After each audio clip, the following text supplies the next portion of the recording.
He had a good play where he kind of pancaked the dude. I saw that, but the Winfrey had a couple of good plays. So they got Yeah, some guys they that ran a they're gonna. spread defense on the goal line. Yeah, it's so big time. One of the things we got to talk about is I just never liked the hire. I never liked the Marinelli scheme, and I get a lot of smoke about the Marinelli scheme. I was talking to your uncle last night. There is only one time in history that I know of where that defense won a Super Bowl, and it was way back in the day with Tampa. But other than that, that defense, the problem with that defense, you got everybody running upfield. Just Uh, and you when you know, do that, you're leaving the gap that you were in. You're leaving that gap exposed, and you're leaving your here, linebackers exposed. And offenses will let you just run upfield. let me help you out with that. Look at this. Because I looked this up last night, and this is And that's just what a that's what that's why Mozzie's not looking good too, because they want Mozzie to run upfield. That's not his game. this is a AI right here. I put in last night. I put what's Rob Marinelli's scheme, and then I'm gonna also do Eberflus so y'all can see what AI say. It says Marinelli is known for running an attacking 4-3 defense scheme that relies on getting pressure on the quarterback without always resorting to blitzing. That's number one that we don't do. And it says emphasis on defensive line play. That's the second bullet point. Emphasis on defensive line play. He focused heavily on the development of defensive linemen, prioritizing their technique, hustle, and ability to get off the ball quickly and affecting the quarterback. That's number two. We don't do that either, but I don't see anything so far that says stop the run.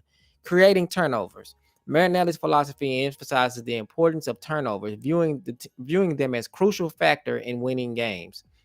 We ain't got no turnovers yesterday either. Focus on fundamentals. His coaching style involves heavy emphasis on fundamental techniques, including get offs, pad level, and reacting to stimuli.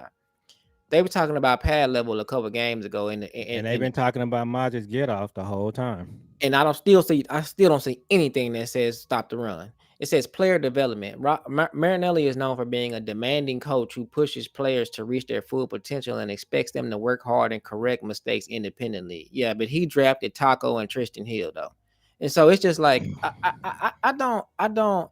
Okay, so the Cowboys was running this scheme. So I just read the scheme, y'all. Now, while you're doing that, I want to tell you something that I told your uncle last night. Quiet is kept. Dan Quinn, he runs like a version of that same scheme, and Dan Quinn hasn't stopped the run yet. The Commanders, they were at the bottom of the league stopping the run last year. Mm-hmm. Yeah, So the only thing about Dan so Quinn's big scheme time. What is I keep asking is why do we keep going back to this same scheme? well, the thing about it is it's a 4-3 base scheme. Yeah, but it's different versions of the 4-3 that are so much better as far as stopping the run. I can just point them out to you, but this version of it doesn't do that. And on top of that, this version of it, y'all, this is like the Tampa 2. So this is what let me read this first. Matt Eberflus defensive scheme is a 4-3 base, heavily influenced by the Tampa 2 defense. So Tampa 2 defense is the defense that Tampa Bay ran, and it was basically it's just a It was cover. Tony Dungy's defense. Tony Dungy's defense, which is a cover two, but instead of the linebacker playing the under zone, he plays the deeper zone. So the linebacker covers the middle of the field towards the back, where the two safeties cover each side of the field. So in a normal 4-3, the middle linebacker plays underneath, but in the Tampa Mhm. 2, he plays back in the zone. So your middle linebacker has to be basically like a safety, or he has to be good enough to do both. But anyways, it says emphasizing a disciplined and aggressive approach with a focus on creating turnovers and strong linebacker play. So that right there doesn't say anything about stopping the run. And if you were to just read this right here and then go to Jerry Jones and Stephen Jones, and then they turn around and say, okay, so based off of that, we don't need no defensive tackles. We need strong linebacker play. And that's what I was gonna say here before nephew K Rock.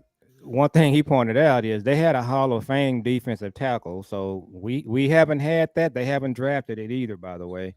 Maybe they thought they were when you drafted Mozzie, but Mozzie is not it. So you gotta have if you're gonna play this defense, You got to start with having really good. You got to have a really good one and a three. Osa. You know, my new brother, big time. He said on his show, he's concerned about Osa and Mozzie stopping the run, and I tend to agree. So again, Also, I don't think you had the players for the defense. you don't. Osa always plays good at the beginning of the season, but he gets gassed out because of why? Because he the only one that can halfway do the job. So, this right here says interchangeable DTs in an aggressive front. Emphasizes on attacking front with defensive tackles often prioritizing getting upfield to pressure the quarterback. And that's a problem that we've always had with this scheme.